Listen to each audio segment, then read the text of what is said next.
आज मांग संख्या 50 सहकारिता और मांग संख्या 55 खाद्य नागरिक आपूर्ति एवं उपभोक्ता मामलात पर बोलने का अवसर दिया, इसके लिए आपका बहुत बहुत आभार। सहकारिता का मूल अर्थ ही यही है, सब एक के लिए, एक सबके लिए। हमारे मंत्री महोदय भी हमारे चित्तौड़ जिले के हैं और पिछली गवर्नमेंट कांग्रेस की थी, उस समय भी चित्तौड़ जिले के थे। लेकिन इस बार जो है परिवर्तन देखा, उसमें हमको ऐसा लगता है कि राजस्थान की भारतीय जनता पार्टी की यशस्वी सरकार ने सहकारिता को और अधिक बल देने का काम किया।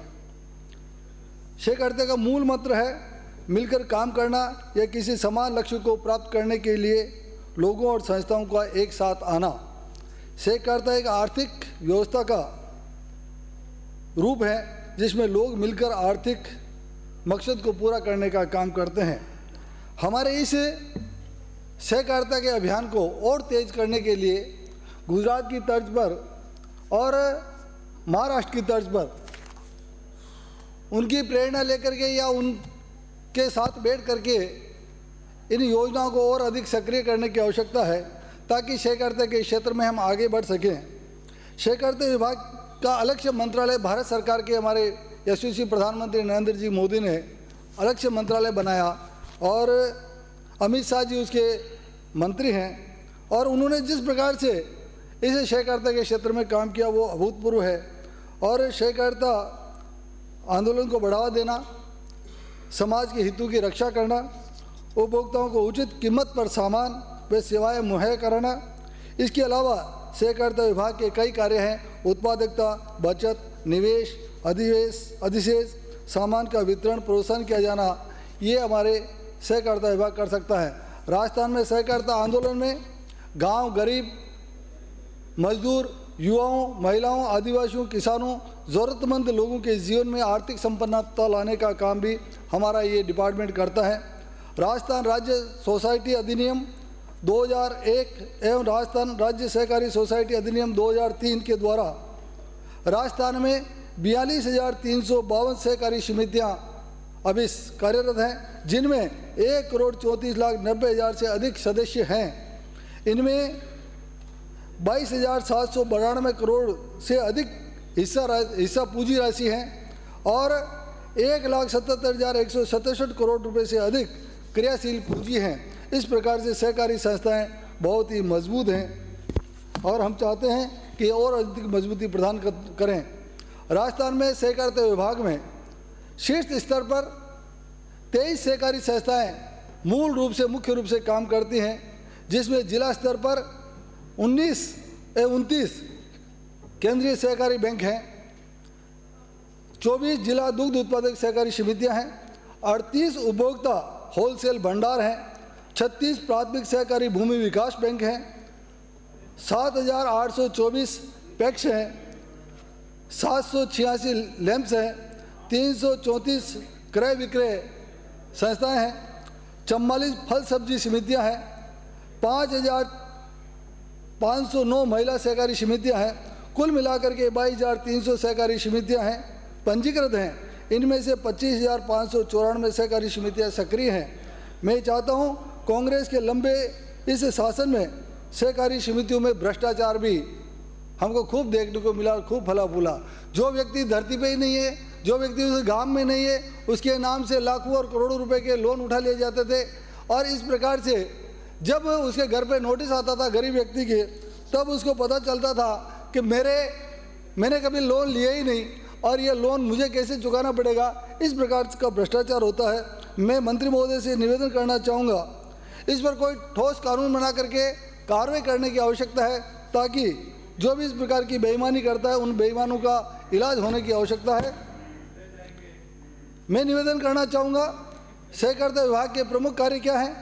हमारे सबसे पहले हमारे यशस्वी प्रधानमंत्री मोदी जी ने प्रधानमंत्री किसान सम्मान निधि योजना का आगाज़ किया, जबकि कांग्रेस ने आज तक किसानों को 1 रुपये देने का कोई भला नहीं किया और 6,000 रुपये प्रतिवर्ष किसानों को किसान सम्मान निधि का मिला। और मुख्यमंत्री जी ने उन्हीं की तर्ज पर 3-3 हज़ार रुपये इस वर्ष से देना प्रारंभ किया है। इस प्रकार से किसानों को 9,000 रुपया प्रति वर्ष मिल रहा है। एग्रीकल्चर इंफ्रास्ट्रक्चर फंड बनाया, सहकारी बैंकों को रिजर्व बैंक से लाइसेंस दिलाना, सहकारी फसली ऋण ऑनलाइन पंजीयन वितरण योजना, ब्याज मुक्त फसली सहकारी ऋण योजना, राजस्थान गोपाल क्रेडिट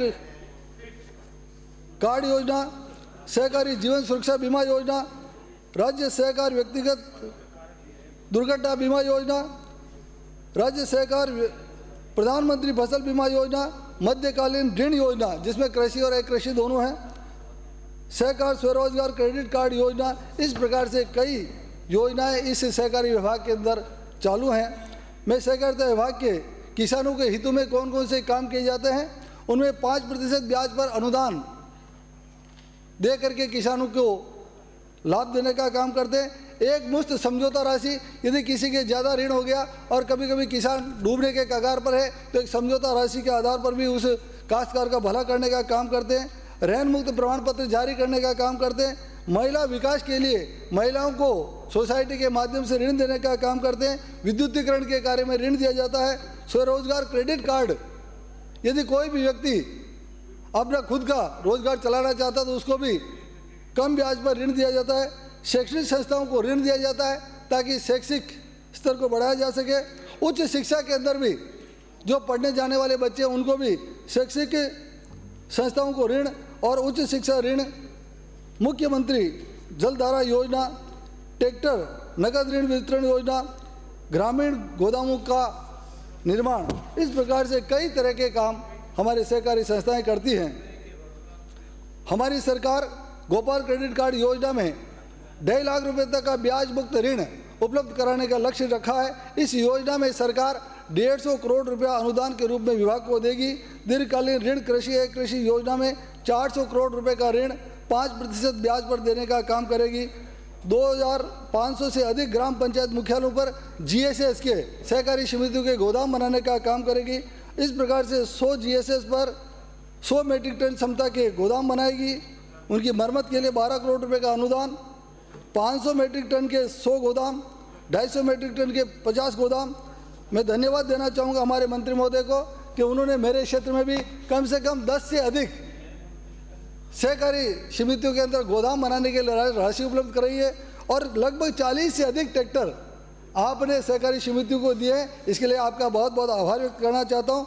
किसान समृद्ध हो, संपन्नता लाए उसके शरीर जीवन में, उसकी फसलों का उसको उचित दाम मिले, इस प्रकार का काम हमको करने की आवश्यकता है। इस अवसर पर मैं खाद्य मंत्री जी का ध्यान आकर्षित करना चाहूँगा, खाद्य मंत्री जी का ध्यान आकर्षित करना चाह रहा हूँ।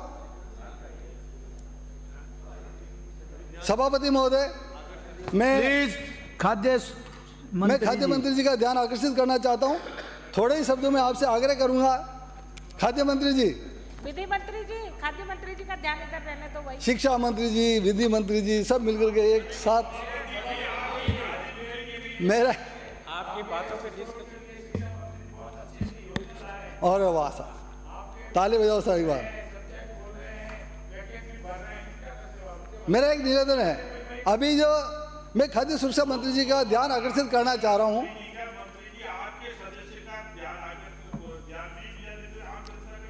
मैं प्लीज मंत्री महोदय, थोड़ा सा समय एक्स्ट्रा मिले इसके लिए। मेरा एक निवेदन है, खाद्य मंत्री जी का और मुख्यमंत्री जी का आभार व्यक्त करना चाहूँगा कि उन्होंने प्रदेश में कई वर्षों से गरीब व्यक्तियों को खाद्य सुरक्षा योजना का पोर्टल बंद कर रखा था। आपने आकर के इस पोर्टल को चालू किया। गरीब व्यक्ति आपको आत्मा से दुआ देंगे ताकि उनको निःशुल्क रूप से या 1 किलो रुपए का अनाज उस परिवार को मिल सकेगा। ऐसा काम आपने बिल्कुल फ्री में, पहले 1 रुपया भी था, अब बिल्कुल फ्री देने का काम कर रहे हैं। मैं आपको बहुत बहुत बधाई देना चाहता हूं सरकार को, हमारे मुख्यमंत्री जी को और मंत्री जी को कि उन्होंने निःशुल्क खाद्य योजना के तहत आपने एक नया ये जो पोर्टल चालू करके उन गरीब आदमियों को साथ नाम इस योजना में नाम जोड़ने का काम किया। इसके लिए बहुत बहुत आभार व्यक्त करना चाहता हूँ। राशन वितरण प्रणाली में एक निवेदन करना चाहूँगा, ये जो राशन डीलर हैं ये बेईमानी करते हैं और बेईमानी करने के पीछे कारण है भूखा पेट भजन नहीं हो गोपाला, ये तेरी कंठी ये तेरी माला। तो उनका कमीशन बढ़ाने की आवश्यकता है। और यदि इतना करने के बाद भी जो राशन डीलर बेईमानी करता है उन बेईमानों को बाहर का रास्ता दिखाने की आवश्यकता है। ये काम भी हमको करना पड़ेगा। प्रदेश में कई फर्जी राशन कार्ड भी बना रखे हैं। इन फर्जी राशन कार्डों का भी इलाज करने की आवश्यकता है। और फर्जी राशन कार्ड बना करके कई लोग उचित और अनुचित लाभ लेने का काम कर रहे हैं। इसलिए मेरा आग्रह है, इन फर्जी राशन कार्ड को पकड़ने के लिए कोई न कोई योजना आधार कार्ड के साथ लिंक करें, कुछ भी करें, ताकि ऐसे लोगों को पकड़ा जा सके। और उचित मूल्य की दुकानें खोलने की आवश्यकता है। जब तक उचित मूल्य की दुकानें प्राप्त नहीं होगी तब तक ऐसा कुछ नहीं हो सकता। एक निवेदन अंत में मैं निवेदन करना चाहता हूं, जो हमारे जीवन के साथ जुड़ा हुआ मामला है। और वो जीवन के साथ इसलिए जुड़ा हुआ है, मिलावट का मामला। और इस मिलावट को कौन रोकेगा? ये मिलावट माफिया राजस्थान के अंदर पिछले कई सालों से पनप रहा है। मैं ये नहीं कर रहा हूँ कि आपके शासन में पनपा, हमारे शासन में पनपा, लेकिन ये माफिया जो पनपा हुआ मिलावट का माफिया, ये हमारे जीवन को खराब कर देगा। घी में मिलावट, दूध में मिलावट, तेल में मिलावट, दालों में मिलावट, फलों में और सब्जियों में, मसालों में, आटों में मिलावट, और मिलावट ही मिलावट, और इस प्रकार से मिलावट ही मिलावट हो जाएगा। तो मैं निवेदन करना चाहूँगा आपसे कि आने वाले समय में आपके राज में पनपा था, आप सेम मत करो। आपके राज में जो मिलावट हुई थी, और हमने तो मिलावट को पकड़ने का काम किया। और कल ही एक फैक्ट्री पर छापा डाला, 2,500 से ज़्यादा कट्टे पकड़ने का काम हमने किया। और इस प्रकार से जो बेईमानी कर रहे थे, बेसन के अंदर ज्वार का आटा मिला रहे थे, उनको पकड़ने का काम हमने किया। आज मैं निवेदन करना चाहता हूँ इस सदन में, और मैं बड़े दुख के साथ कह रहा हूँ, इस देश में जितना घी नहीं है, जितना पशुधन नहीं है, जितना दूध नहीं है, उससे ज़्यादा आज जयपुर के अंदर गोदामों के अंदर घी मिल जाएगा। इसलिए मेरा आग्रह है, इन मिलावटखोरों को पकड़ने की आवश्यकता है। और अंत में एक निवेदन करूंगा, सरकार चाहे तो 24 घंटे के अंदर इन मिलावटखोरों को जेल की सलाखों के पीछे भेजने में देर नहीं लगेगी। इसलिए जिसका भी संरक्षण प्राप्त है, जो संरक्षण देता है, उनको भी अंदर डालने की कोशिश करे सरकार। मैं अंत में यही निवेदन करूंगा, उन्हें दोनों मंत्रियों का हृदय से आभार व्यक्त करता हूँ, सरकार को धन्यवाद देता हूँ और आपको धन्यवाद देता हूँ। जय हिंद, जय भारत।